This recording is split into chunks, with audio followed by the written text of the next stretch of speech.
ライドナウです。本日、東京代々木にある国立競技場にて、ロールスロイス初めての 100%BEV、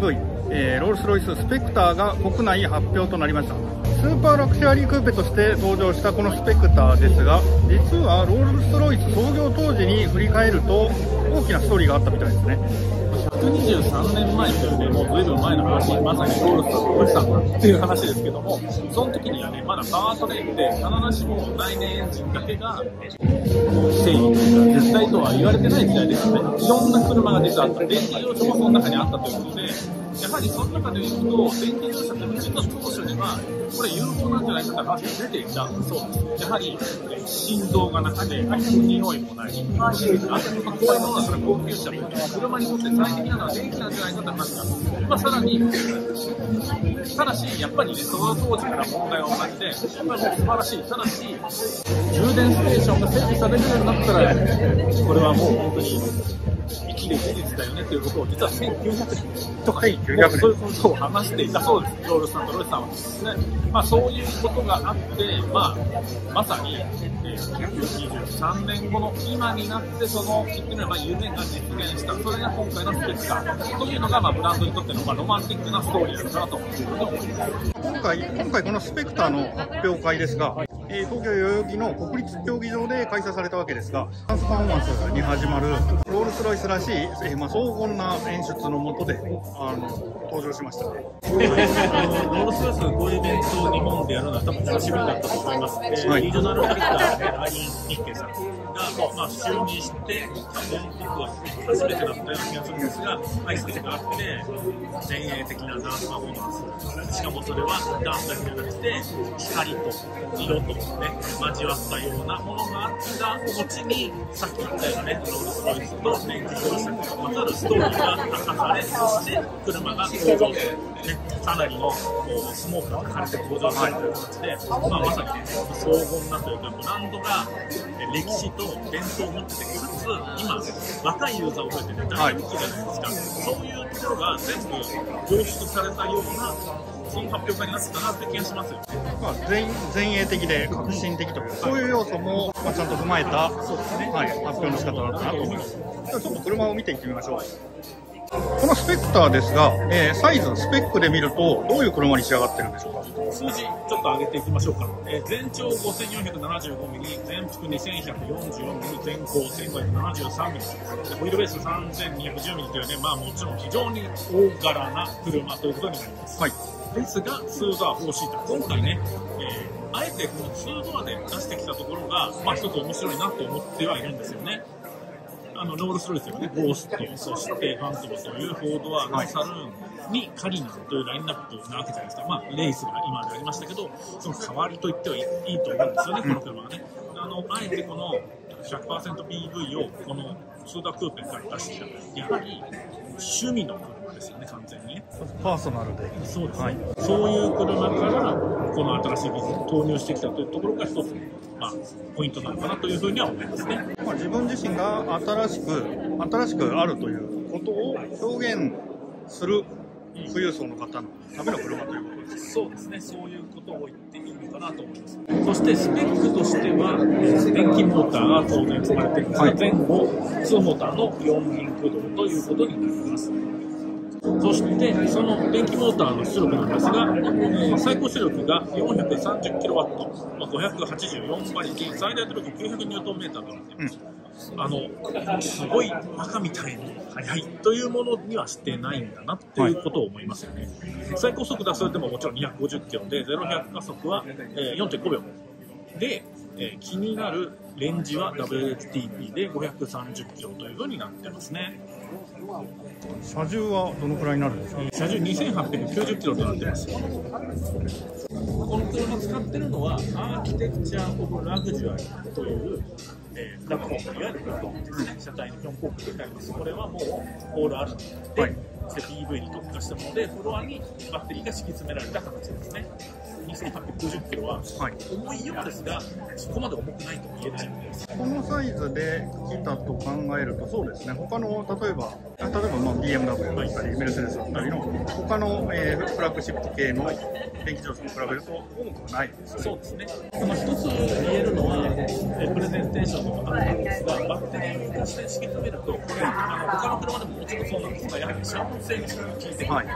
ロールスロイスでは静けさですよね、ここの部分でもしかするとプラットフォーム的にというか社会構造的に静粛性のために、あれこれ使う必要が今までよりももしかしたら少ないのかもしれないですね。そういうところもあってか、意外と軽量に進んだなというふうに思います。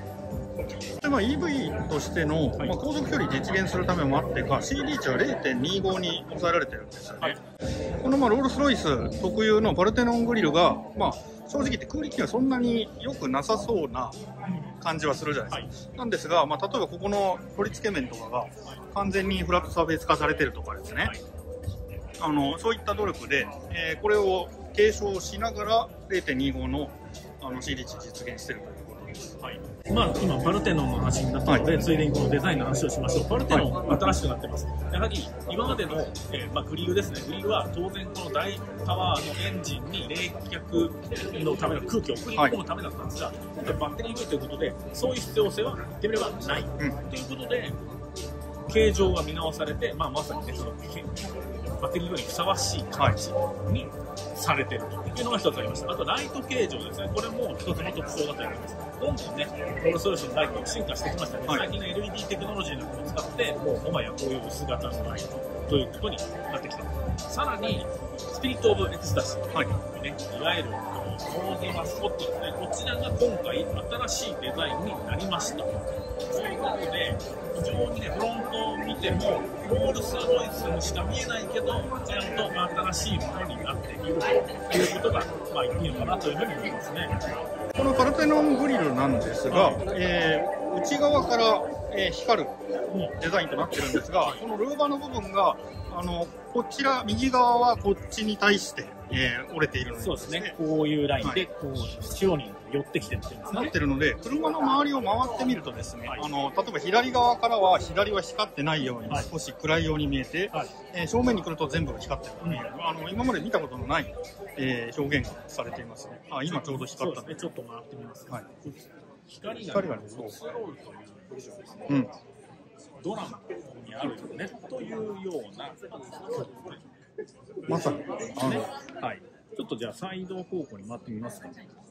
ャラクターラインがこの車割と特徴的で、ショルダーに1本通ってますよね。ドアのいわゆるハンドルのところを通ってるショルダーラインと、ボディサイドの下側にもう1本ラインがあります。これが割とこう後ろ下がりこれがね、今までのロールスロイスにあんまりなかった表現かなと思うんですけど、勢いのあるサイドビューをいわゆる作るという形ですよね。そしてロールスロイス史上最大の、外形のホイールですね。23インチのホイールが採用されています。というわけで、サイドビューは、レースとかの流れを受け継いでると思いますが、むしろね、よりスポーティーというか、そういう方向に行ったような気がしますね。全体として丸みを帯びてるんですが、サイズ自体があるので、威厳感というのは保たれてますよね。やはりエッジがちゃんと使われてるところと、丸いところの、使い分けというかコントラストですよね。じゃあリア行ってみましょう。ちょっとリアデザインはまず今までのロールスロイスのクーペ系のデザインを踏襲してきましたね。ただテールランプとか随所に新しい感じがあるよねというところですね。そして当然テールパイプはありません。で、オーナーの好みに合わせて、もちろん多種多様な色が用意されるわけですけど、そのどの色に対しても合うように、クリアのテールランプが採用されてるんですね。そうですね。この車ビスポークの、土台という言い方もできるかなと思うんで、そこは大事なポイントだったのではないかと思います。で、このテールランプの細部を見てみるとですね、このですね、このアルミの仕上げが史上最高に手間のかかった、テールランプかもしれません。これは光り方もLED の光り方も含めてとなっちゃう仕上げです。決して大きくはないんですよ、このテールランプ。控えめなんですが、控えめの中に手間がかかっているという、そういう印象を受けます。ちなみにこの、車体の右側の後ろの方に充電ポートが入ってるんですね。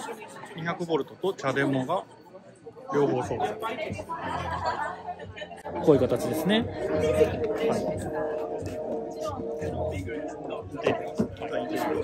い、インテリアです。割とデザイン的には今までのロールスのデザインを継承してきたなという気がしますよね。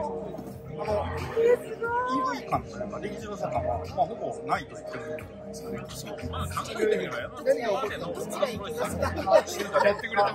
みたいな車で、パワートレインがなんであれそういうものを提供してきた部分もあると言えると思うんですよね。そう考えると変える必要もなかったのかなみたいな言い方はできるのかなと思います。ただ一つ新しいのは、スピリットと名付けられた、デジタル機能が今回追加されてますよね。室内に入ってみました。デジタルアーキテクチャオブラグジュアリーということで、新しいね、その通信とかも含めた、機能がついてきたと。携帯でアプリを入れて、各種機能をとかね、今っぽいコネクテッド機能が全部ついてきたっていうのが、一つとても新しいのかなというふうに思います。バッテリー EV なんでね、それやっぱりやりたいよねというところあると思うんですよね。それと、あとは、ちょっと、ロールスロイスのファンだったらね、ファンの方だったら皆さん知ってると思いますけど、見てください。いよいよドアトリムにまで星が、